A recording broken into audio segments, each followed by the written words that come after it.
Acura's all-new ADX, a compact SUV that isn't just built for one thing, it's precision crafted for everything. To escape the grind with available all-wheel drive. To go with your flow with available Google built-in. Hey Google, turn it up. Okay, turning up the volume.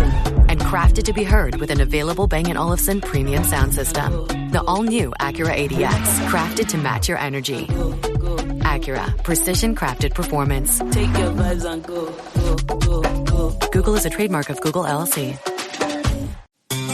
Welcome to the Southern U Podcast, brought to you by Darton Archery on the Okayest Podcast Network, with your co-host, Matt Brock, Jeremy Ferguson, and Taylor McMurtry.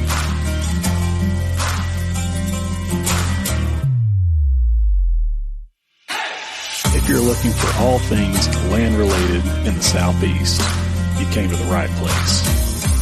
Whether it's real estate, habitat, wildlife, or just being outdoors, this is the place for you.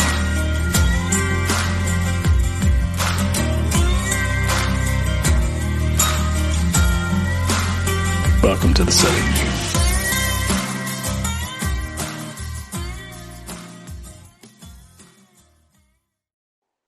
Hey guys, welcome back to another episode of the Southern U Podcast, where we talk all things land related in the Southeast. We cover topics that range from real estate to agriculture, hunting, land management, and everything in between. And we are known to chase rabbits from time to time, so there's no telling where our conversations will end up. My name's Taylor McMurtry. I am 1/3 of the Southern U team here. Normally, I'm joined by Jeremy Ferguson and Matt Brock. They're two wildlife biologists, wildlife land management extraordinaires. But 'tis the season. The reason they are not here is because they are in different states, planting and burning and all of the things that you could imagine take place this time of year for private landowners. But today we do have a very, very special guest, one that I'm kind of excited about because I've been wanting to get him on for, well, really since we started this thing, and it worked out today at super short notice. But we have the co-host of the Okayest Hunter podcast and the owner of Okayest Podcast Network, Mr. Eric Clark. Eric, thanks so much for hanging out with us, dude. Yeah, this is cool, man. I'm really happy to see what you've done with the place, so to speak. You guys have done a great job on the podcast, obviously, but social too. And the fact they're giving me two very, very excited is, I don't know what we're going to talk about because I don't own private land. So maybe I'll learn something here. No, man. So just so you guys know this too, I reached out to Eric and just said, hey, man, this is something that we want to start up.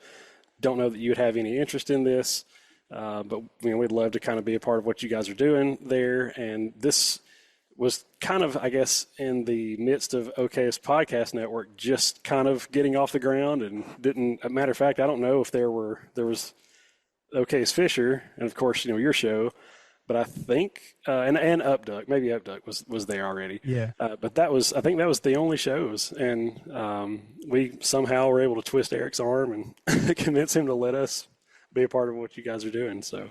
Yeah, I had to have you pitch me on your okayestness because I was like, I mean, you got to be able to speak the brand ethos a little bit, and you did, and I was like, okay, I think we got it figured out. It was unique because you also have your own marketing shop that you do full time, and you're going about it slightly different than I maybe had envisioned in my mind with how it would go. But that's kind of how these things go, and being in marketing yourself, things take shape, how they take shape, and you just kind of have to make sure you're massaging it into what you think it'll be. But it's almost never exactly what you think. And I think that's a good thing because you guys have been a great addition to the network. So, I'm glad to have you guys on the network. No, well, we're glad to be here. It's pretty funny. Early on, I gave Eric the sales pitch, and he was like, man, this sounds awesome. And then a couple days later, he called me back and was like, hey, look, I just I don't know where we would help you guys. I just don't know where, you kind of have your own gear already. You've got branding kind of figured out with what you do. I I just don't know if this is going to work just because I don't know if you need us. And we were like, no, we need you. Like, it's not, I have this tattoo on my arm. yeah, yeah. It's a ratio 51-49, which to me represents give more than you take. And it's just a reminder to not be selfish, because I think us humans have a hard time with that, but I have a really hard time with it. So I have to like work at it actively. So most people would say I'm not, but that's because I work at it really hard. And so, yeah, I was like, there needs to be enough for me to offer you guys. Yeah. Like, I was like, I don't want to get in a position where like you're getting more out of this than I'm getting more out of this than you would be getting out of it. That was like, I think the concern, if I recall. Mm-hmm. And, you're like, no, we do need it. I was like, okay, well, this thing's just kind of like a baby right now. We're just kind of starting off. So, Right. You guys are one of the leading shows on the network, though. I will say that, like, and everything has its own seasonality to it too. I've noticed now that we've been at it for a little while, like a little over a year, that certain shows will ebb into various seasons and flow out of others. Like turkey season got real hot Oh, yeah. recently. Sure. And now I'm starting to see it, even like now that we're in the last week of turkey season here, at least in Wisconsin, it's starting to like not be as insane, though still really good. Yeah, so it's just interesting to see some of that ebbing and flowing. And ours is kind of like in a backseat right now because it's not deer hunting season. We primarily talk about deer hunting in the Midwest. Sure. Oh, yeah, for sure. I mean, that's kind of how we are. I mean, I use this term very, very like loosely, but like not viral. We didn't blow up. We don't have millions of followers or anything like that. But we kind of gained a little bit of traction a little faster than we probably anticipated. And then we hit turkey season.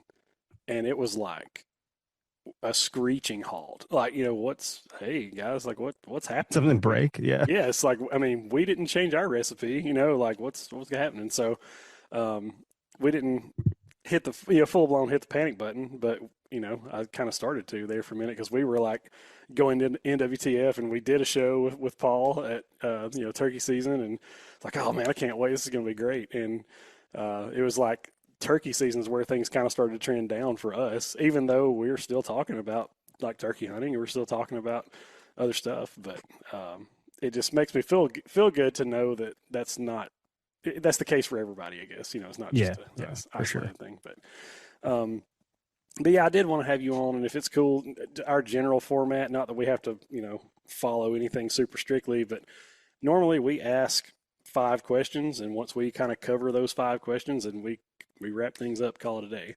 And I'm sure you probably heard this story, but that's all based on a class that I had, one of my favorite college courses I ever took.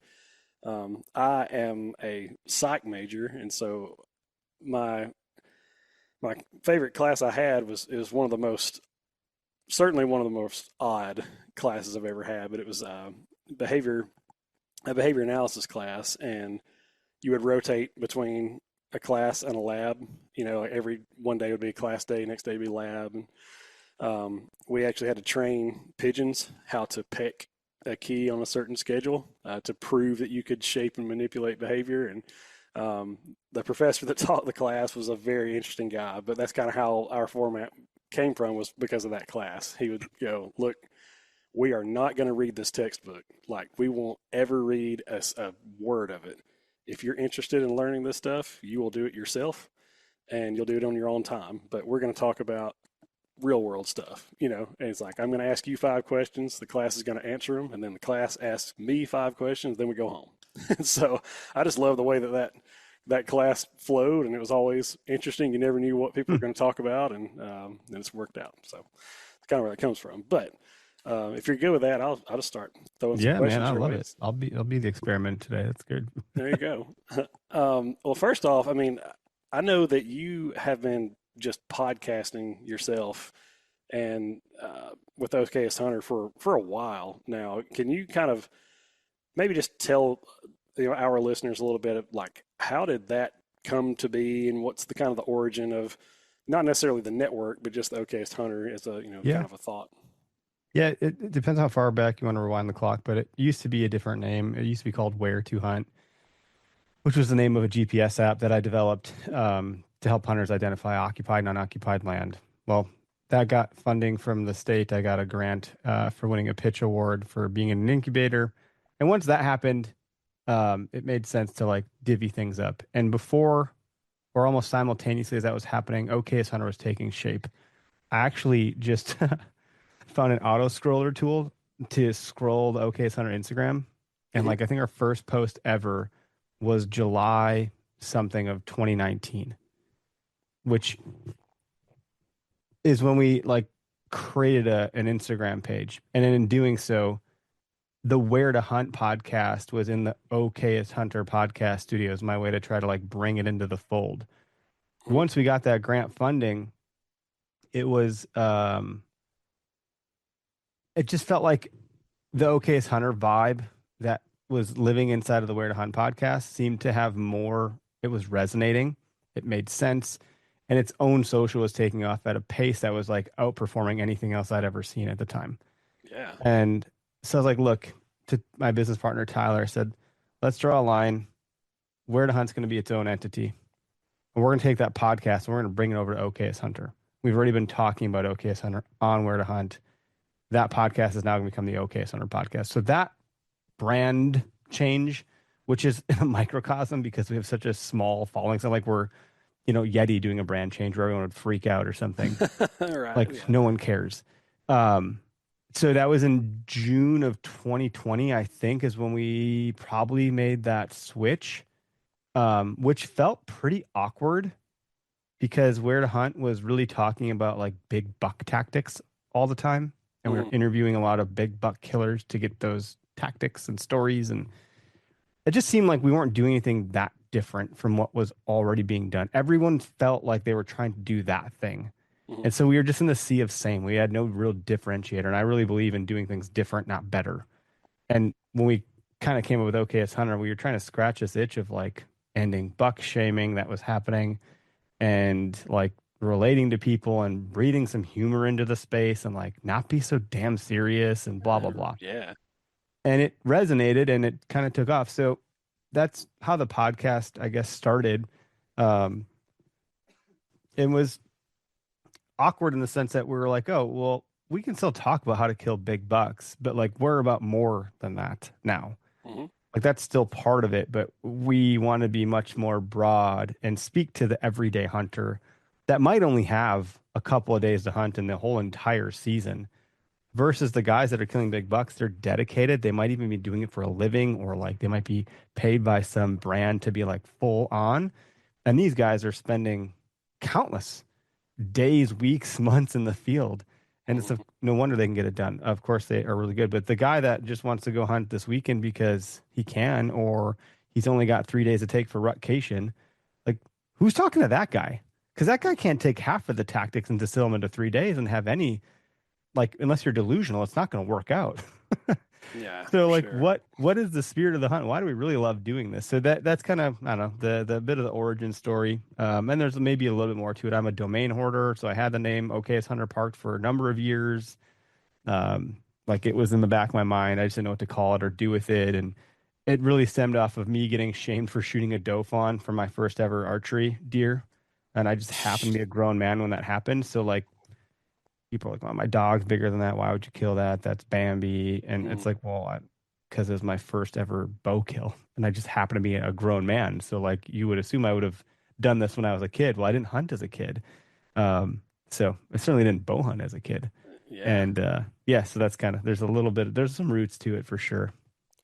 Yeah. Well, I mean, going back to that specific example of like you taking that doe fawn with a bow, like, look, you guys have heard me on this podcast. I mean, you're probably ready to throw up from me saying it so much, but like, that is my game, dude. If give me an excuse to sling arrows at anything, I don't care. I had a when I graduated college, I had a bow fishing boat. I'd go out, shoot fish at night, and then go find some excuse to fling arrows during the day. Like it doesn't matter what it is. That I love bow hunting. It doesn't make me any better than anybody else. It doesn't make the animals that I harvest any better or anything like that. But like, man, I got no time for people like that are going, oh, I can't believe you shot that. Like, dude, I have a bow, I have a stick and a string in my hand. Like, get off of me. You know what I mean? And I don't, you know what I'm saying? And like you said too, like there are instances. I mean, I know that you personally have had to deal with this being in the marketing space, but it's like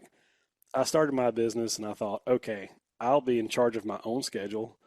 I'll be able to manage my clients. I'll be able to set aside some time where I can go have some fun. And like it just doesn't happen. You just No. like you just get overloaded. You get behind. You've got deadlines to meet, and Things like flare up at the wrong times. Like you got to address them. yes, You're the bottom line. It's different when it's you.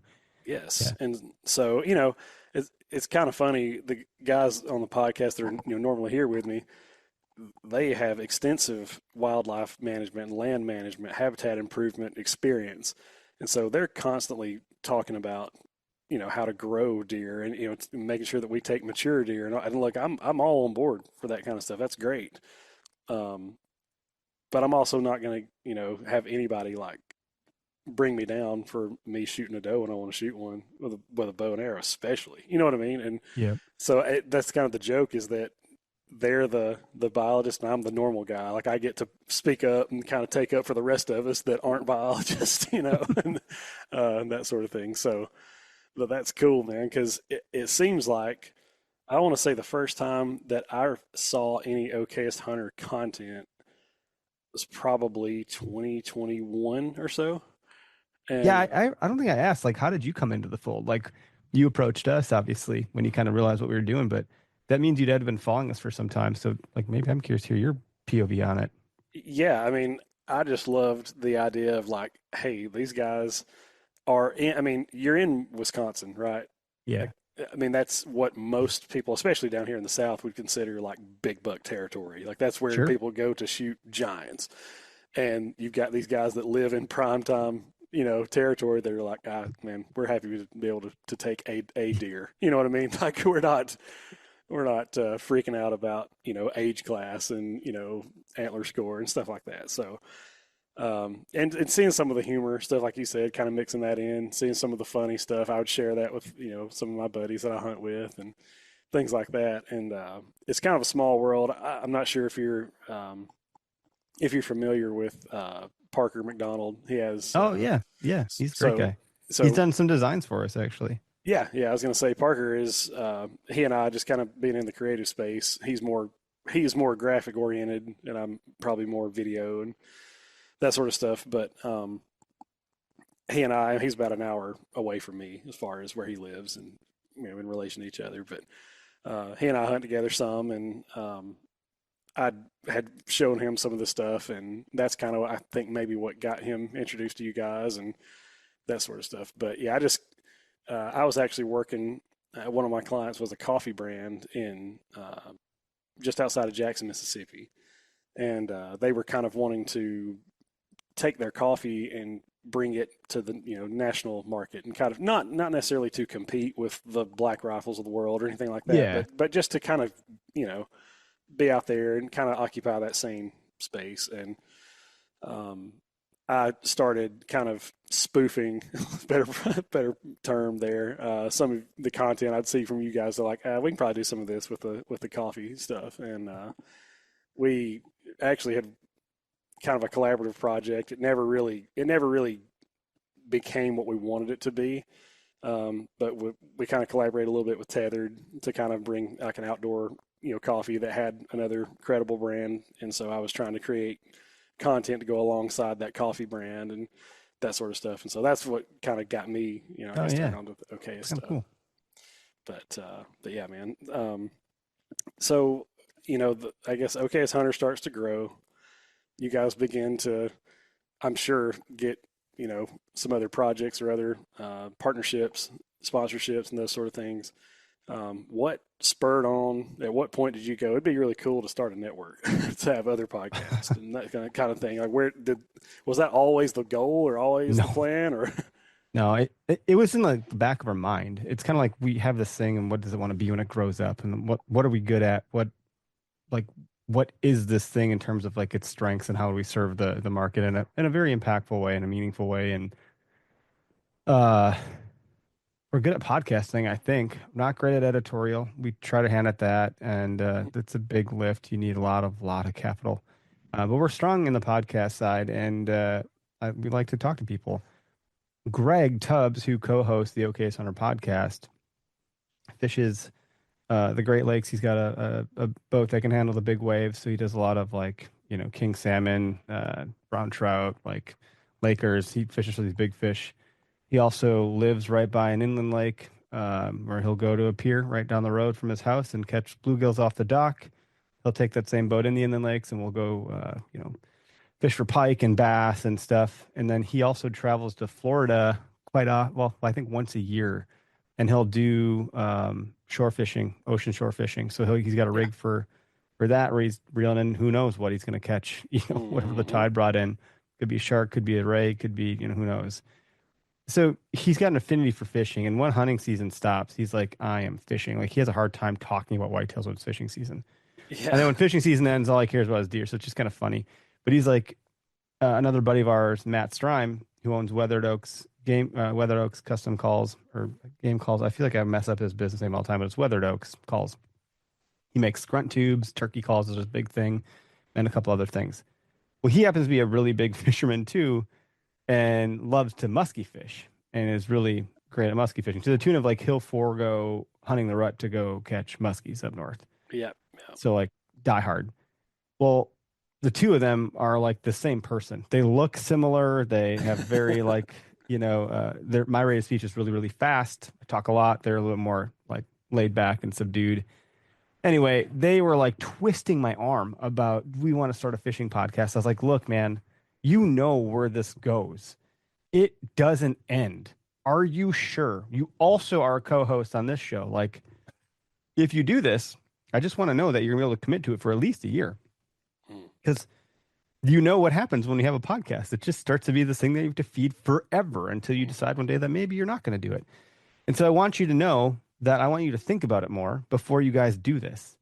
Because you're ready, Matt, you have another business on top of your day job. Greg, you're already doing this other podcast. Like, right. Okay. So then they thought about it, whatever. And they're like, no, we really want to do it. I feel like I was a dad to my kids. Like, can we get a dog? Yeah. Well, dog's like a lot of responsibility. Like it's going to live for like 15 years, maybe, are you sure? You sure? Yeah. We'll take care of it. We'll pick up the poop, all the stuff, whatever. So we decided to do it. And it's awesome. Like it's a great show. I think it's a really cool fishing show because they kind of avoid all of the industry stuff because they just like genuinely don't care about that. So they've had some good compliments from like bass anglers like, man, you guys never talk about any of the drama in the tournament leagues or the lures. And they're like, yeah, we just like to fish. So it turns out to be a really good show. Then Tyler, my business partner, was like, man, I love to pheasant hunt, and I've been learning a lot about waterfowl hunting. I got a couple of buddies that waterfowl hunt and pheasant hunt, and they all have dogs, and I have a dog, and I train dogs, and we should start a podcast because like it would be great to have something. He's like, he had a dog hunting podcast before, but he deprecated it because it just was like too much. I was like, well, if it was too much, then let me do the same thing I did to Greg and Matt. Like, what are you thinking? You know what you're getting yourself into. You understand how this works. Like, are you sure? Yeah, I'm sure. So it was, we were going to call it Ducklander at first, like duck hunting and upland, but that name already exists for a guy that makes calls, really good calls, apparently. And so when that happened, he was like, hey, that's my business name. I was like, oh, sorry, man. Like, I'm not in business to like, I didn't see your business out there. I didn't realize. So like, now that I know, we'll just yield and it's fine. So then we were like, Ducklander didn't really fit the vibe anyways of what we're after. So then instead we just flipped the term. So we call it Upduck, upland and duck hunting. Right. I'm silly. So it's the Upduck podcast, and it's Matt Jeske, Jeff Ludicky, and Tyler Meaden that host that. And they all have dogs. They all waterfowl and like upland hunt. And they got a good banter, and it's a good show. So they were the third. And then Elizabeth Brownell, who's no longer on the network because she is a mom now. She had a baby, and she wanted to hang up the mic to go be a mom, which I think is fantastic. And she's welcome back anytime, like all good stuff there. She asked to join. I was like, I've never had anybody reach out outside of our four walls to do this. So I was like, well, what do you want to talk about? So we ended up coming with a name for her show, the graphic design, all that stuff, just like we did for Upduck, just like we did for Okayest Fisher. And we ended up calling it the Onset Podcast. And that was a really cool podcast while it was around and she was doing that. And since it still lives out there and it's still alive, but no new shows are coming onto that one. Then I think you guys were next. And it just has continued to have that same exact thing. Then Zach Hansen approached me and said, hey, have you ever thought about doing a trapping podcast? I was like, well, actually I had thought about it, but I don't know a lot of trappers. I actually had you in mind if it were to come to be, but you approached me. So like, let's talk. Yeah.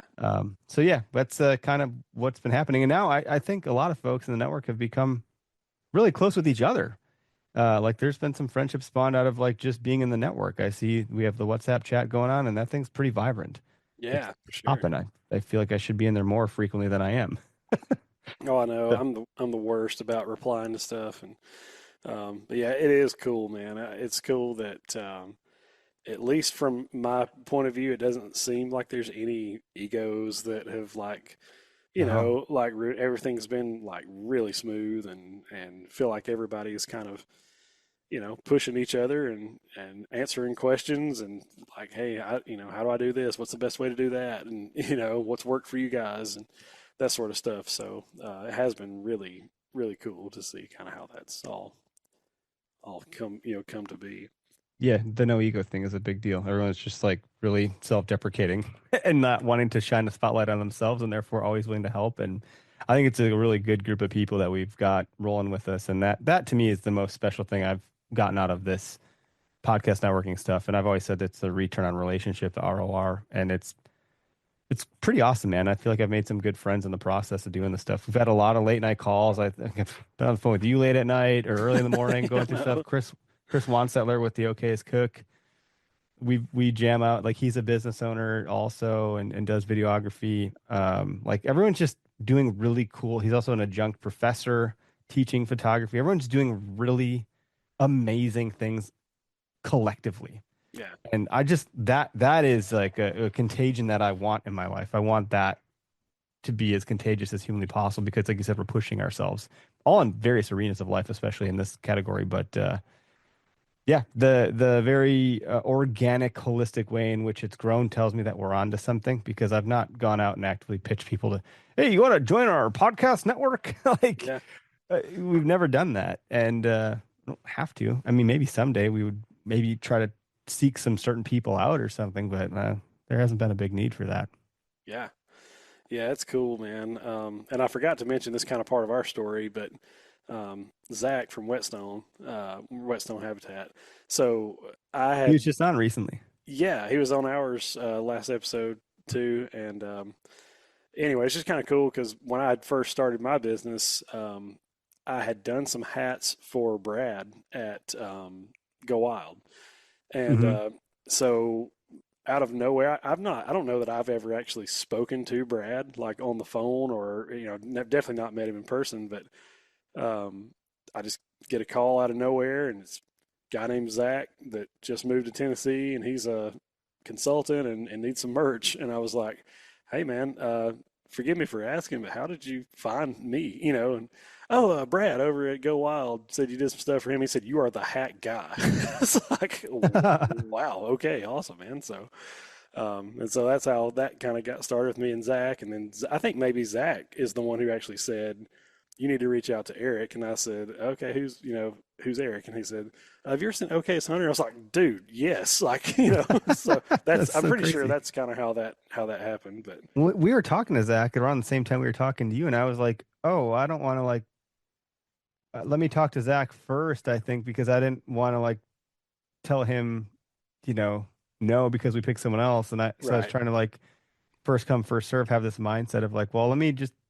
It's kind of like when you got something for sale on the marketplace, and someone messaged you like, "Hey, I can pick it up," and then someone else is like, "Hey, can I have it too?" It's like, well, I have to check with the first person. If they fall through, then you. Not it wasn't like that with you guys. It wasn't like a runner up thing. It was just kind of like, what are you trying to do? And Zach's trying to do something different. He's like, I'm going to focus on the writing stuff, not the Hmm. podcast.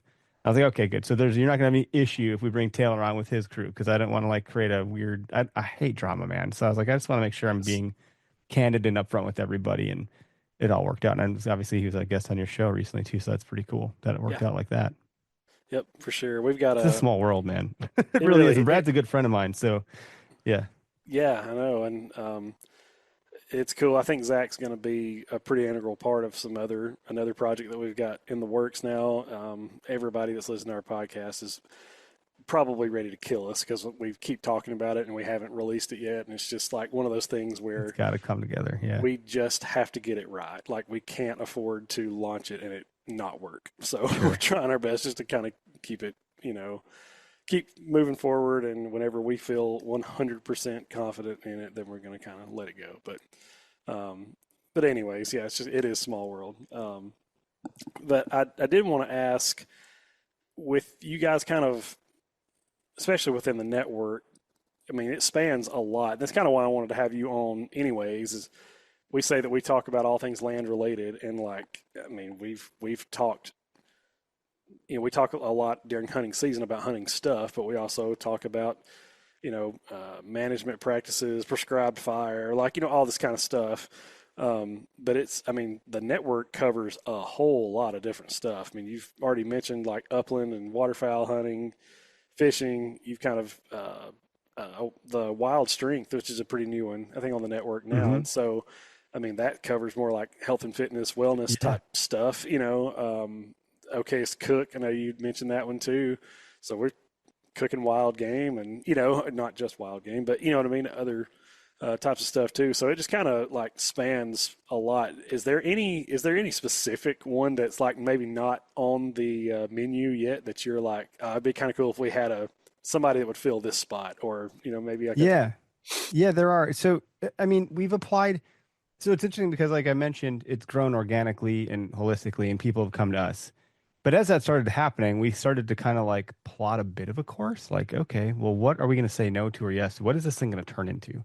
Mm-hmm. And one of the things too is like we do have brand partners on the Okayest Hunter podcast, and at some point, like we can't keep bringing more sponsors on, or it dilutes the effect for everybody. Our listeners have a poor experience because they're just hearing ads all the time. The partners, and the more of them that pile on, the less valuable it comes for them because it's getting too diluted. And then it kind of like ruins it for everybody. And the whole thing can crumble if we don't get that right. Mm-hmm. So we thought, well, having a network is kind of neat because then we can like spread the love a little bit.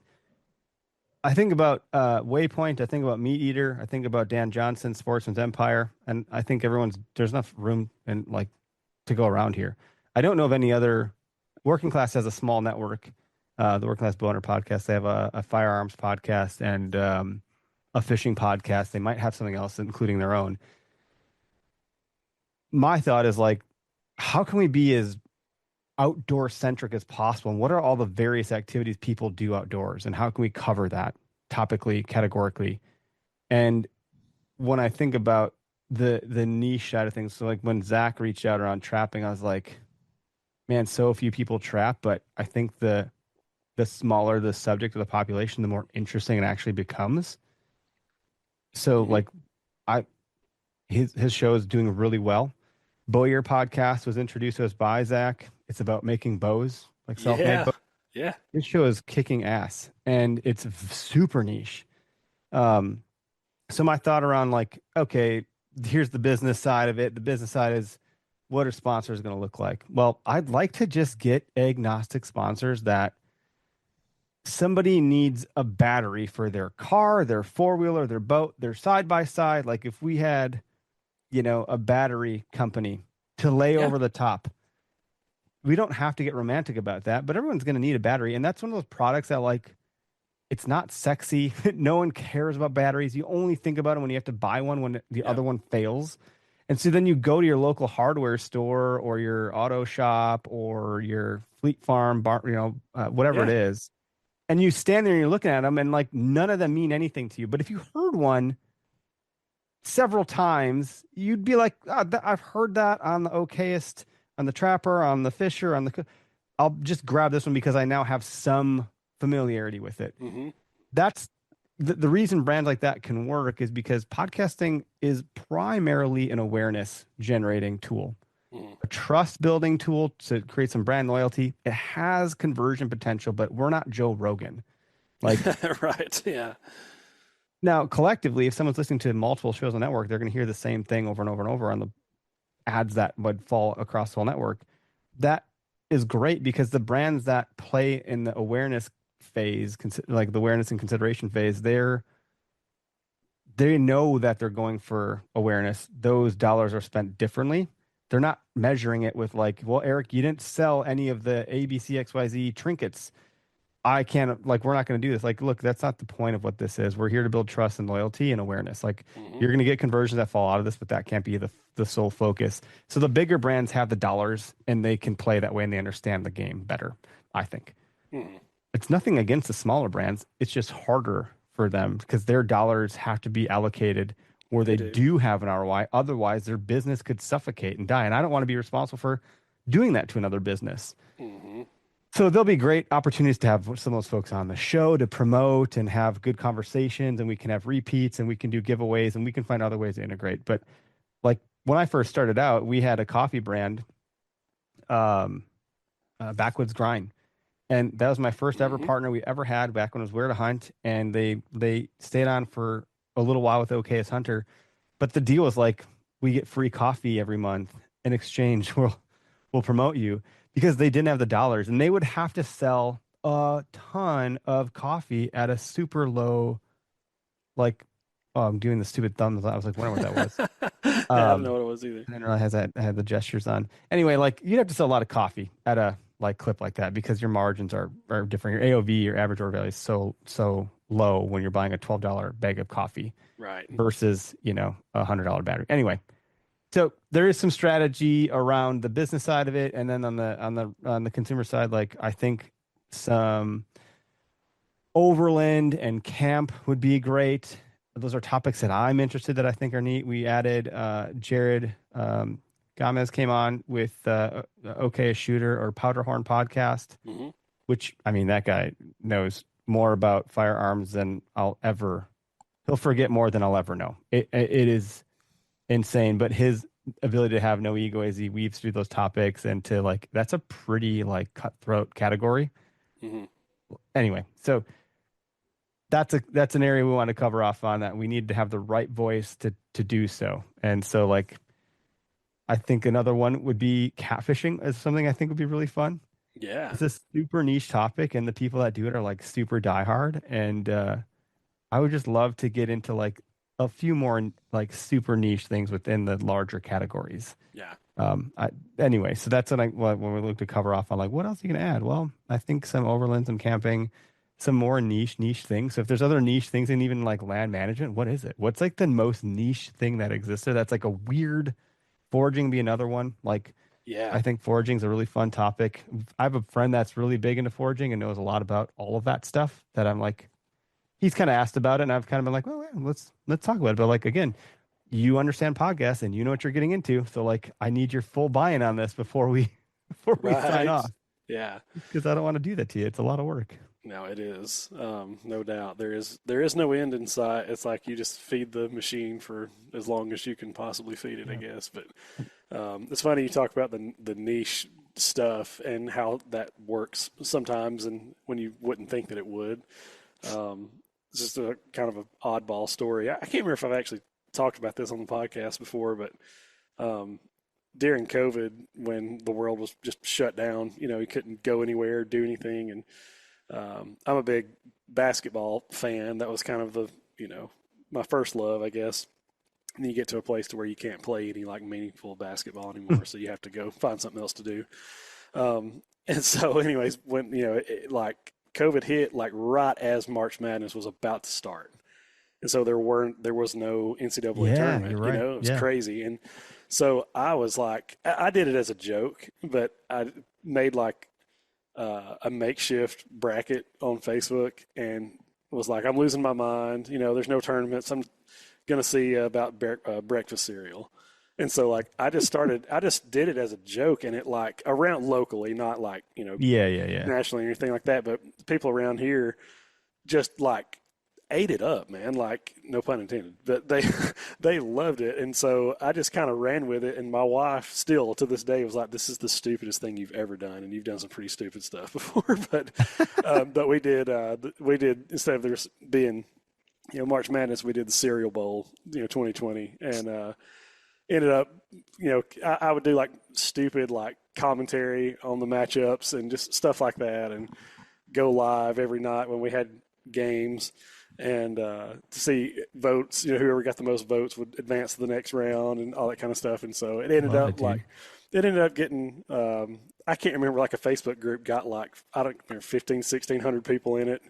And a local like news station called and like did a Oh, did a God, spot. dude, It that's was amazing. it was the funniest thing in the world. But we even like I had like screen printed some T-shirts, had shirts made and sold them as fundraisers for Super cool. some school stuff and like. But I'm going, that was like super niche, like super Who would have thought? stupid. Right. Yeah. And but it worked. And every now and then I'll just like when March rolls around, I'll just like share something from it from like 5 years ago, and people are like, "Oh man, I remember that. yeah." So It's crazy. yeah, it can work no matter what it is. If it's micro stuff will still work sometimes. I heard of I don't remember who told me this. I'm trying to think. I think it was someone else in the industry. They had an app a long time ago, and it's a long time ago, it was deprecated, but it was like some technology that analyzed photos that would organize them in a social manner or something like that. So like it would recognize deer and just automatically organize stuff. Well, that was an afterthought to go after an outdoor hunt category, because what really happened is it created a database. Anytime someone took a picture of a caterpillar or a moth, it was moths. A moth, Oh. it would categorize the moths. And there's these social components. So like this app grew, and that was a true driver of it first, is that it had categorized all these species of moths, and there's this huge moth community. I was like, what do you mean moth community? And he's like, dude, you don't understand. Like, we're talking millions and millions of photos of like moths. What? And they had this unique database that recognized moth photos and could categorize them by like species, kingdom, phylum, whatever it is. And so I was like, man, maybe we should start a moth podcast. Like, Yeah, that's crazy. No joke, man. That would be so niche that I would be a little worried. But that's wild, man. I guess there's something for everybody out there, I guess. apparently so. Oh man. But yeah, that's that's crazy. I mean, I don't, as a marketer, I've long followed Gary Vaynerchuk since like 2013 or something like that. Yeah. Mhm. And he's always said, like, back in the day before social is what it is, like, go start a podcast about Smurfs or cereal brand, like pick something. And he's like, there's an audience there. Someone's gonna like, there's a lot more people than you could possibly imagine that care about the one really weird, specific, odd thing. Yeah. Well, it's funny because I guess there's multiple schools of thought with some of that stuff. But I remember when we started ours, we met with a very successful entrepreneur, kind of consultant guy, and we just kind of told him like, this is what we want to do. This is kind of what we're doing. I think at that point we had done like, I don't know, 15, 16 shows or something like that. And he was like, yeah, you got any metrics for any of that stuff? And so I told him, and he was like, well, yeah, you need to listen to the market, and the market will tell you if this is going to work or not. And it sounds like, based on what you're telling me, that this is a need, or this is something that the market wants, and like, I mean, I guess that's a good thing, or whatever. But then you have guys like Gary Vee. He's like, look, it doesn't matter. Just do something. And Well, Gary Vee also says the market is the market is the market. And he's one to talk about feedback loops and like, the market will tell you. Like, yeah, you don't, subjectivity shouldn't matter as long as you have objective like truth in the data you're getting. But to that end, go test and validate and see if the market will accept it. mm-hmm. So, and then you'll have your answer. That's how we operate, man. Like at least with our content, that's how I operate. Yeah, no doubt. But yeah, dude. So, I mean, for you guys with Okayest Hunter specifically, like, is there anything coming up that you guys have either been working on, or is there something that you maybe have coming up in next fall, or any like out of state hunts or anything like that planned for what you guys are going to be doing? We'll see. I mean, we did our first out of state film and hunt last October, and that just debuted in March. I think it went live. Was it March? Dude, time is I don't know how to measure time anymore apparently, but we launched a film called Forked Chicken. Yeah. Bit of inside joke. You'd have to watch the film for that title to make any sense, but it was a Blacktail Oregon hunt. We sent Greg and Derek there to do a hunt with a friend of ours, Lyndon Lauren, who wrote the book, The Hunter's Hellspan. So really cool guy. Yeah. Invited us to come out to Oregon, and was a really neat hunt. So we were like, we should do more of that. So I think we're going to sunset our seasonal show that we've done, like the TV show. Yeah. That's like The Office, but deer hunting. we'll still have a season 4 that comes out this year, but we're not going to film for a season 5. Um, the actual ROI just isn't there. We're paying like 10 to 15 grand for videographers, and there's none of that's coming back in any meaningful like way. And that's been 4 seasons, coming up this year. So like we gave it a good college try, but we don't have the budget to stick with it for now. So we're gonna probably take that same spend and just use it for video in a different way. We're gonna purpose it intentionally and specifically for social because we do have an ROI there. So you'll just see more of our faces on social than having to go to YouTube to watch a 12-minute show. So that's on the horizon. So films we like, that was good. A little bit different strategy for videography. And we're still doing Foam Fest. That's on the calendar for the 9th of August this year in Wisconsin. Is a 3D archery event that we do. There's a desire to get this podcast studio out of my basement. Yeah. So we have our eye out for properties that could work. They have to meet a certain locale radius for to make sense and have some attributes to the building where we can actually shoot our bows. So like any old office space isn't going to do. Yeah. So we're just keeping an eye out for that stuff. It'll have to be pretty opportunistic. Like if we catch something that hits right, then we'll probably jump. And then with that, then Upduck and Okayest Fisher can have studios as well that we can combine. And, I think there's a little bit more we could do with that. So that's something that may or may not come to fruition, but like it's in the back of our mind and we're actively trying to just think about it, but we're not pursuing it super hard because there's not a lot of like places to do what we want to do in the town we live in. Like we just kind of got to like watch for it. That's kind of like, I don't know, adding a couple more shows potentially around gear. I'm trying to be selective. So I've had some others approach and I just keep hemming and hawing about it. Cause I'm not sure that I'm seeing the value that we're going to bring. And it's too duplicative of what we already have. And I would say that we've spent the last year and a half building the frame and now we're focused on like bulking up. So I think we're going to we just want to drink our protein shakes for the next right. and just take care of the folks that we have, like you guys, and do the best job we can for everybody before, like, I don't want to get stretched so thin on this. Quantity is not the name of the game. It's quality for us. So it's not about more. It's about like, how can we do the best job we can? So one of the things we thought about is like, how can we host an event for all of our podcast hosts? Like, what would that look like?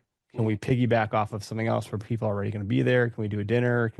What can we do? We probably can't afford to like fly everyone, pay for a location, pay for like, that isn't going to happen. But what can we do to mitigate the cost as much as possible to bring our network together? Because like I mentioned earlier, we love the people part of this. And I think it would be really incredible to have all of us in the same room at the same time. I think that would just be an incredible time.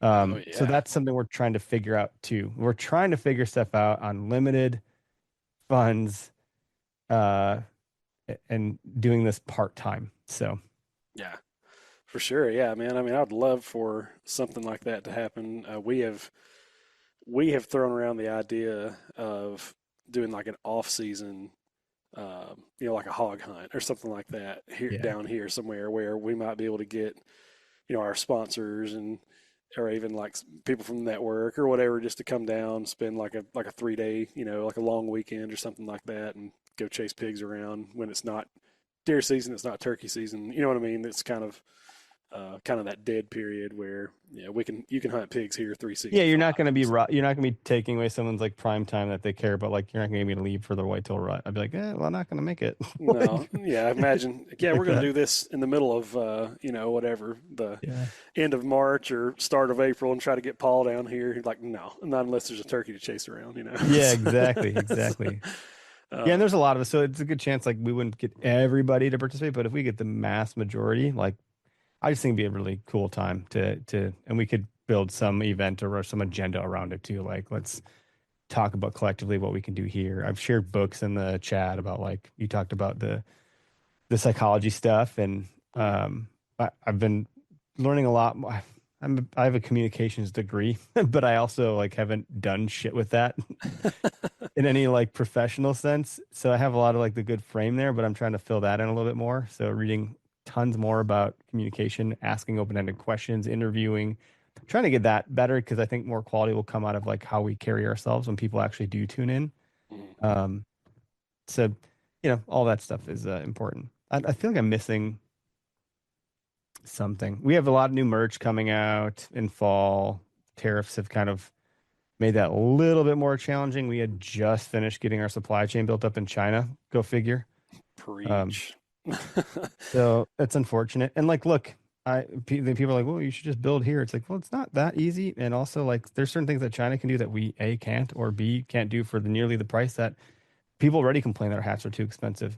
Like, Dude, look, you're you not. want to see them quadruple in price? Like, Yeah, okay, you're we'll not build it telling here. me anything. Like I try to explain it to my clients, like for broadside. It's like, hey, I want. You see this patch, this woven patch on this whatever Matthews hat? Yeah, I want my logo on it to look just like this. Like, okay, Oh, well good luck. there's literally nowhere in the United States that can do this. So Yep. we can do them, absolutely, but it's coming from overseas, and you just got to Yeah. be okay with that. Like, and most of the time, if that's the look that you're dead set on, they get it. But yeah, I mean, we do. And you can do some things here, but man, like Yeah, it's not scalable for us as a business. Like there has to be some meat on the bone for it to be sustainable. Otherwise, right, like, what are we doing? So sure. that's a whole other side of the business that we manage that does well and like is growing. But I don't see that becoming like, it's not like quit your day job money. Even at six figures, it's not, because the bottom line of that, by the time it nets out on the bottom, your like your gross take home is nothing. We're actually underwater most of the time, which is Yeah. shocking that you can generate that much revenue and still not actually make money. I'm like, what the F? Right. Believe me, I got destroyed on my income tax stuff this year because Same, bro. I I thought owe so much money. I had. I mean, I had several thousands of dollars just in subscriptions for the video stuff that I do, just for different softwares and different whatever. Yeah. Um, and I thought, just that alone, not counting all of the merch, that's what people don't understand about that. If I sell a shirt to someone or a hoodie and it's $25, well, like I have to buy the hoodie and then we have to print the hoodie and then we have to ship and deliver the hoodie. Like, there's There's not cost much of goods. left. There's all, yeah, there's Yes, not. you know what I mean? And And that so doesn't even factor in maybe advertising too, which has to be part of that equation. yes, and so it's like, man, by the time, hey, we made we pulled in well over six figures this year, but oh man, you should have spent more money, so you don't have to pay so much in taxes. Like, golly, it wasn't There's thresholds anticipating to that that. stuff too. So people are like, oh, go buy a truck. It's like, yeah, but I'm not spending 40 grand to save $2,000. Right. Like, Yeah. It's I don't like, just write off. I don't still get to write off the whole thing. Like, what do you think this no. is? And my dad, I mean, he has a point, but that's his thing. Is he's like, look, Taylor, the government does not want you to have money. They don't. So you can either give them your money or you can go buy something. And you're like, either way, you won't have the money. The money is gone, but Yeah, you that's a can good at point. least have something, in place of what you are giving up. So I wish I had taken his advice and bought, another camera or like something, because gosh, man, I got blasted this time. But We can talk about that later. Yeah, yes, that's a but challenging thing. Like, this stuff isn't easy, especially like for us. We're doing it in our spare time, which my day job is fully well aware of, and it's all good. Like, there's no problem. But yeah, I can't imagine what we do if we had all the time to do this. I don't know. I actually don't know what it would look like. I actually often ask myself if I could do this every single day, all day for like the 9 to 5, so to speak. hmm There's plenty of work to do, but I would probably get most of it done pretty quick because right now it gets done in the micro moments in the early mornings and late nights. And yeah, like, it feels like it takes a long time to do stuff because I don't have the dedicated time to go do it. yeah.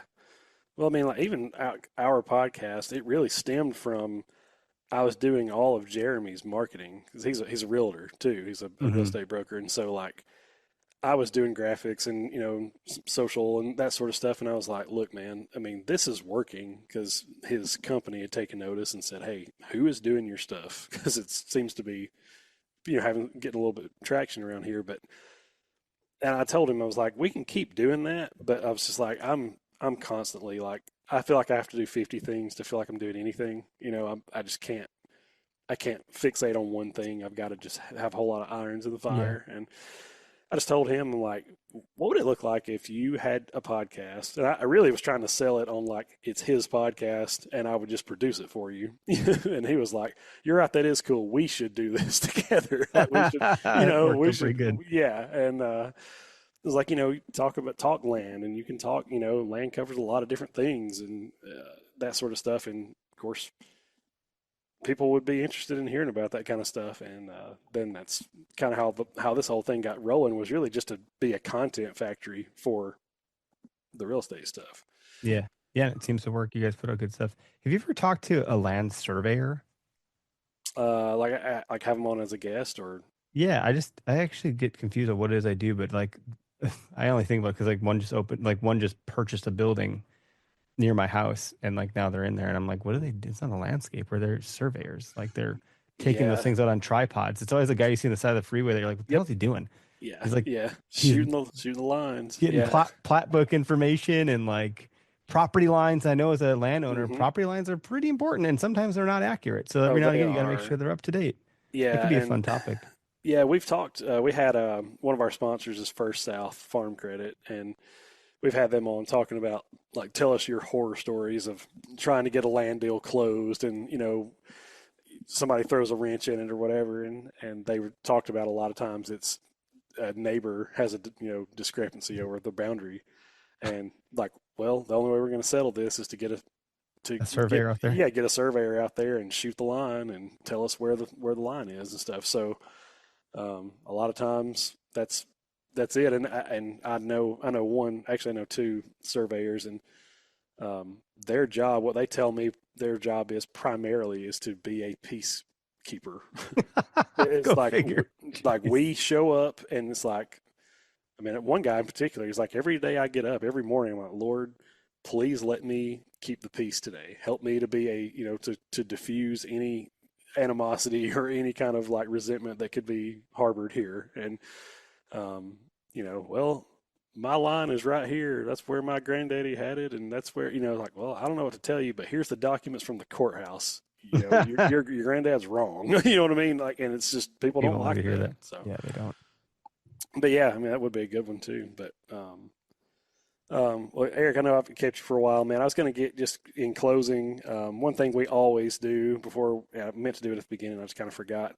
If there's any shout outs, or if there's anybody, any show or any business maybe that you've worked with in the professional career, anything like that you want to shout out, we always kind of do just, weekly shout outs and show some people some love on the podcast before we get off of here. But is there anybody in particular that you want to?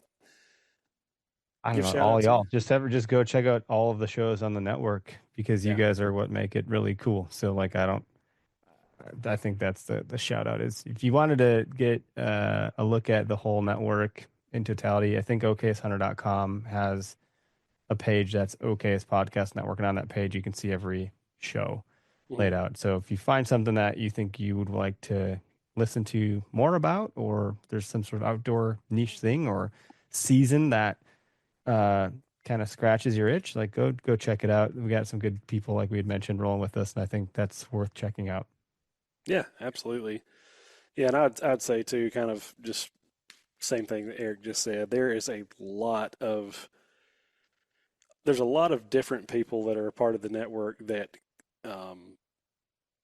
it's not just that they're different niches, but they're like different personality types too. And it's really cool because I know that I have a specific personality type that I just kind of gravitate toward, no matter what they're talking about. And then there's some that I don't. And so far, of all the shows that I've listened to and checked out on the network, there's not really anybody that I'm like, I don't think I can listen to this guy again, or this lady, or you know what I mean, like whatever. Because I'm that guy for myself. I'm never gonna listen to this episode. No offense, I just don't hear myself talk. No, you could. But last thing, I guess, before we get out of here, give us your. I know you got that monster buck on the wall there behind you. Can you give us kind of a Cliff Notes version of how that hunt played out for you, and kind of what went into that? And was that something that did you know that deer was there, or just total surprise? Kind of give us the rundown on how that went.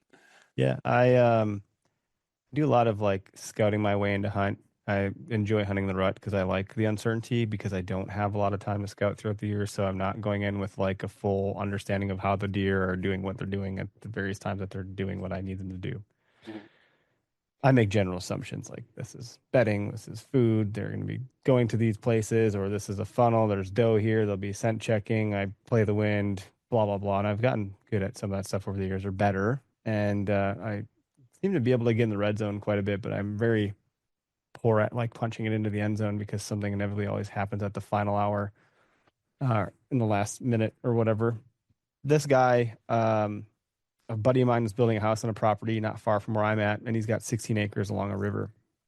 And he's like, "Yeah, man, you can hunt it. Like I've been asked a bunch. It must be hunting season." I was like, "Oh yeah, I'm sure you have been asked a lot, but like, fortunately, we know each other."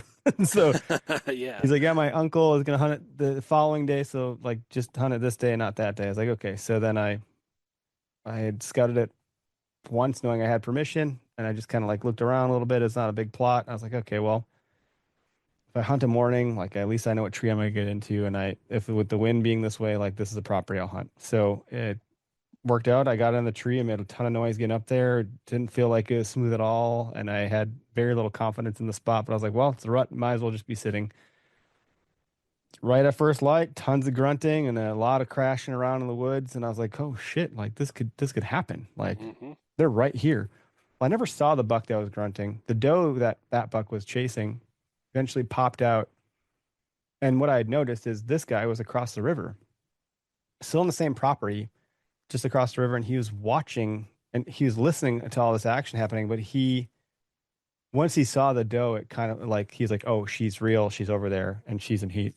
So I watched him cross the river, which was probably one of the coolest things I've seen a whitetail do because it was pretty deep water in that spot. So it's a really cold November day, and this dude just went right into the river like it didn't matter. Yeah. Shook himself off, and then full seek, nose down, boom, into the brush he goes.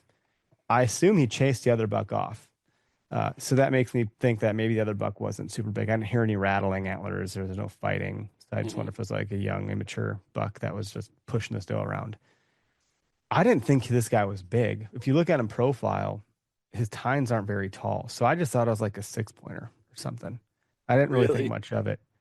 He popped out where I expected him to. I was already at full draw. I had already ranged because I was super bored all morning, ranging everything just to be triply, quadruply positive, like I knew where I'd be shooting at. And he started making a rub. He was all fired up and pissing, like felt like he was pretty angry. Yeah. I for the first time ever, I let out a meh, like loud, and then I was like, "Oh my god, he's looking my direction." So then I felt like this timer started going off, and there's like a little, guy on my shoulder saying, "Shoot, shoot, shoot!" And I was like, "Hold on, what do I?" I let it rip, hit him, heard him run off, and I was like, I don't know what happened. It's like I know I hit him, but like I don't know really anything other than that. It was a 20-yard shot. I was elevated. I hadn't realized it, but from the Bucks' point of view, I was not silhouetted at all. The tree was kind of alone, but a little bit further in the distance, there's all this brambly, tall stuff in the background, and I happened to be like, there's no way he realized what that sound was, or I don't think he ever pegged me. Hmm. So I probably had more time than I thought I did. I got down and looked at my arrow, and uh, I had missed a buck a couple days earlier, and I also cut my finger open on that hunt at full draw. And at full draw, my peep sight tubing broke. So I drew back, cut my finger open on my broadhead. My peep sight thing broke, and I shot because I was like, the deer was like 15 yards in front of me from the ground. So I was like, I think I had him in before that happened. He hadn't moved. I let it rip. I hit a branch, and an arrow, who knows where it went. The branch was busted up and never hit the deer. And I'm left there bleeding. My bow is broken. I'm like, so then it was a couple days later, this happened, and I was like, totally redeemed myself. Like, couldn't believe it. I got my Yeah. bow fixed, obviously, before that, and got my finger all stitched up. And um, so, anyways, I get down, get the arrow, and I call some buddies, and I kind of tell what happened, and it had gut on it, but it was because of the angle. Exit. Yeah, he was quartering two, and so it went in and hit vitals perfectly, and then exited out in like a really low spot because it was such an Hmm. extreme angle down. So it got gut on the way out.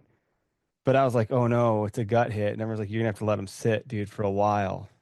He died right away. I just didn't know it. but he had crossed the river. So eventually my dad showed up. He was hunting a property not far down. He got a really big buck the next day, which is pretty cool because we both got pictures with both our bucks, and that's That's never cool. happened. Yeah, that's awesome. And so yeah, Greg came and my dad came and we tracked it to the water line, and I was like, oh no, he crossed. Like that feels like maybe not a good thing. Like I thought he was gonna die like right here, and I didn't have any waders or anything. Greg had hip waders. He's like, well, I'll cross first. I'll toss them back to you. He gets across the other side. He's like, there's too much overhang. I can't toss these. They're not going to make it. I was like, oh, man. So I stripped down to my underwear. Oh, no. I tie my pants around my neck and take my boots off, carry those. And what I did is freezing cold. My feet were numb by the time I get over there. But I was like, well, I'm not going to put my... Greg crossed the river. He sees the deer dead. He doesn't tell me. That's amazing. Tells the camera that he's holding that he's like, we got a dead buck. We got to kill it. But he doesn't know it yet. So I get to the other side and he's like, got this shit-eating grin on him. And I see a huge pool of like just the best red blood you could hope for. And I was like, oh, okay, well, that's good. Like, that's what we want to see. He's like, yeah, what else do you see? I was like, what do you mean? Like more blood? And I'm looking, I'm like, oh my God, is that him? Is he dead? Like, I couldn't believe it. I was self-doubting the whole entire time. So I'm like, at this point, I'm just walking over to the thing because I was so freaking excited. My dad's like, I'm like, Dad, he's dead. He's dead. He's dead. So before my dad's like, well, I'll drag him across. He's like, no, I'm coming over. Like, it was like the scene from Talladega Nights. Like, how do you get to his underwear so quick? Also, my dad's in his tighty whities and he's crossing the river. So here we are, father and son in their underwear, like taking photos with this deer. And my dad's like, I thought you said it was a small 6. I was like, well, I thought it was. Turns out it's 143 inches, I think. Yeah. On the back of the napkin. 136, somewhere in there. There's a 6 or a 4 that I'm getting wrong, but obviously I don't really care too much. But it's the biggest deer I've ever gotten. It was a big deal. I was pretty excited about it. So it was like, instead of ground shrinkage, it was like ground growth, and I couldn't believe it. And we dragged it back across the river and dragged him out. I got to take it to my uncle's, who had like an old scale from a manufacturing plant. We weighed him, and it was just like a really cool thing that my dad got a big deer the next day, and we got to do this photo op, and he was there for me in his underwear. It's just freaking, just an odd that's so scenario. Funny. Yeah, that's so funny. Photo of a lifetime. People are like, why are you guys in your underwear? What really goes on out there? It's like, well, yeah. Don't worry about it, man. Don't worry about it. Yeah, it's funny. I didn't. I think I've talked about this before on the podcast, but I got a good friend of mine that I played basketball with in high school, and we've known each other forever. And he's just now in the last like 3 years really gotten back into like, hey, I think I really want to hunt again, and never really did it in his 20s or anything like that. And so I've been trying to get him, take him somewhere and him get a deer and with a bow. He's killed some good deer with a gun, but has never killed one with a bow. And so a couple of years ago, we drew a special opportunity area. It's like a lottery thing where you get drawn and get a chance to hunt some public land for a designated period of time. You're the only one that gets to hunt it. And so anyways, we go on this hunt, and it was just, to make a long story short, it was chaos from start to finish. It was like just access. Nothing went right. We were running late, like just all the stuff. Everything that could go wrong went wrong. And this is the second weekend of the season too in Alabama. So it's the second weekend, or like the third weekend of October. It's blazing hot, and long story short, I've just kind of given up on trying to scout this spot because you're supposed to be stationary. After, I think it's at 3 p.m., you can't move anymore. You're supposed to stay, in one spot. So interesting. Well, it's really just you can walk anywhere you want to. You just can't drive after 3. So I'm just like, I don't know. There are no food plots. Everything's dead. We've got no rain, like it's just a dust bowl. And I'm like, there's a bunch of white oaks along this road. I can count 7 of them where I'm standing right here. I'm just going to jump up in a tree. It's 3:00, whatever. This is the first evening that, we're there, first hunt. I hop up in a tree, and here comes this 7-pointer. They have to have at least 3 points on one side to be legal there. And I'm like, there's no chance this deer is a legal deer. You know what I mean? And it comes up and stops at 26 yards and turns its head, looks around, and I'm like, that's a 7. Like, he's dead. So I zip one through him, and it runs off in the bottom and dies. And I text Kyle, and I go, hey, man, I shot one. Oh, cool. What'd you shoot? And like, it's a doe. Oh, okay, cool. Yeah, I'll be down, at dark, and I'll come over there and help you get it. And I had already found the deer and stuff, but I got him, and he's, we're trailing blood and all this kind of stuff, and we get down there to it, and I'm like, hey, what is that up there? And he was like, oh man, that's a bug. I think we found somebody else's deer, Stuff just went, over his head. I was like, Kyle, I was just messing with you, man. I shot it. And he was like, oh, sorry, man, I'm super gullible, It was a That's funny great. story we talk about all the time. But anyways, Eric, man, thanks so much. Again, that was late notice, and you have already done your show tonight and got a million other things to do, but I appreciate you taking the time and hanging out with us. And hopefully we can keep on keeping on. I hope there's a day where we can go weekly on the podcast, but I don't know. It is a lot to try to get all of us together. And we don't do a ton of remote podcasts. We try not to. We try to have everybody in person best we can. But Yeah, it's a good experience to have people in person. I agree and like that model a lot. So it's harder to do though. yeah, it is. It's tough, but as long as you'll have us, we'll be around, I reckon. Yeah, well, that's great because I hope to do this for a long time. We love it. Cool, man. Well, you guys listen. I hope you enjoyed the episode. Please like, share, subscribe, all the things. We would really, really appreciate that. Check out our YouTube channel if you want to see more than just the podcast. We have some hunts there. We've got some other management stuff that we've done there, some site visits and consults, that sort of thing. So if you're into that, kind of the habitat improvement and management, check out our YouTube channel. It's at The Southern U. And all of our social handles are the same thing, at The Southern U. You can find us on Facebook, Instagram, Twitter. Facebook, Instagram, YouTube, and TikTok. And also check out the Okayest Network. There's all kinds of shows for just about everything, from shooting, cooking, health and wellness, kind of the wild strike. I want to check that one out myself, but She's a great gal. She's really doing some really cool things. So Wild Strength is great. Western Territory is another good one. If you're yes, I'm glad you mentioned some that. stuff I had 8 groomsmen in my wedding, and these are close friends I've known most of my life. And anytime I started getting like past 6, I started forgetting who else I was missing. So Yeah. I forget which podcast to mention often, and I feel bad because I'm like, man, if any of them listens, they're like, man, Eric sucks. You don't remember me? I'm like, look, Yeah. Don't take offense. After like 6, I don't know what's going on anymore. For real. You guys check it out, and check out the Okayest Hunter. I just love the message. It's your tag, it's your hunt the way you want to.